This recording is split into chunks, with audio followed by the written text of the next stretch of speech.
Assalamu alaikum, I'm Aisha and you're watching Samaa News.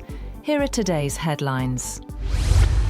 Ukrainian President Volodymyr Zelenskyy has said, after talks with a top US Army official, that he is ready for honest work with Washington on a plan to end the war in Ukraine, while European allies pushed back against punishing concessions to Russia. According to the US-backed plan, Kyiv would be required to give up the entire Donbas region and significantly downsize its military, conditions long seen by Ukraine's allies as tantamount to capitulation.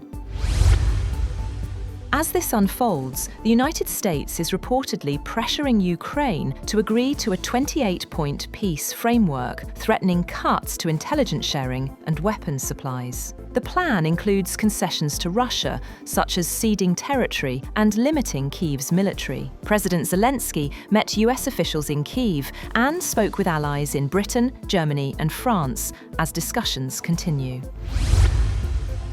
The Russian Defense Ministry has said that 33 Ukrainian drones have been intercepted and destroyed over 5 Russian regions, Crimea and the Black Sea, overnight. At least 8 Russian airports have been forced to suspend operations during the night.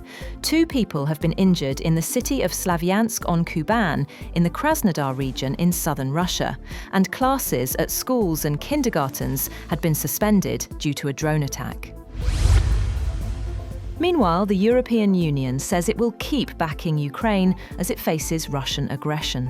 At the G20 summit in South Africa, EU Commission President Ursula von der Leyen said Ukraine can count on the bloc, calling the conflict an attack on the UN Charter. She said EU sanctions are hurting Russia, pointing to inflation, high rates, and an overheated war economy.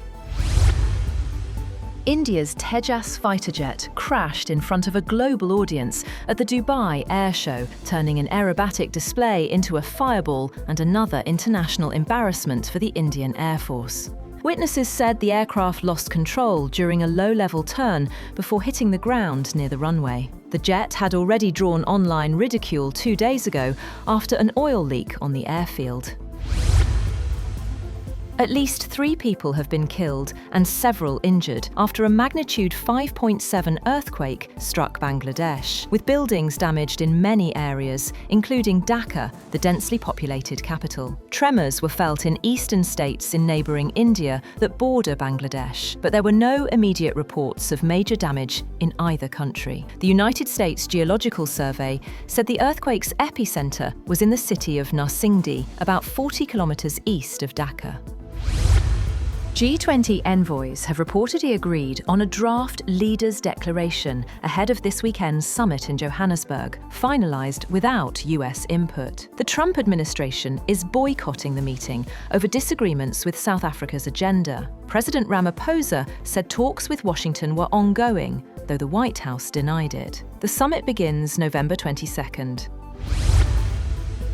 The United Arab Emirates has said that it will invest up to $50 billion in Canada under a framework that includes projects in artificial intelligence, energy, and mining sectors. The UAE has been looking to expand its energy investments abroad, especially through its recently launched firm XRG, the foreign investment arm of Abu Dhabi's oil major ADNOC. Abu Dhabi is also investing heavily in AI, with plans to build one of the world's largest data center hubs in the country with US technology.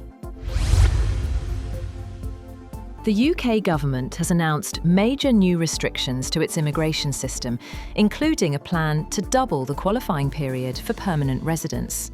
The changes, outlined by Home Secretary Shabana Mahmood in Parliament, are expected to impact more than 2.6 million migrants who arrived since 2021.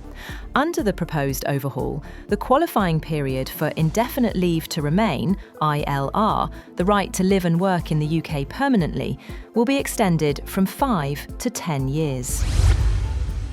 Mexico has officially claimed the Miss Universe 2025 crown, delivering an emotional victory in a pageant marked by glamour, global unity and unprecedented controversy. Fatima Bosch, a 25-year-old humanitarian, emerged as a fan favourite despite facing public humiliation earlier in the competition. In a dazzling finale held in Bangkok, Thailand, Mexico's Fatima Bosch outshone finalists from around the world to win the 74th Miss Universe title. She was crowned by reigning Miss Universe 2024 Victoria Kjær Telvig of Denmark. That's all for now. For more updates, visit www.samaa.tv.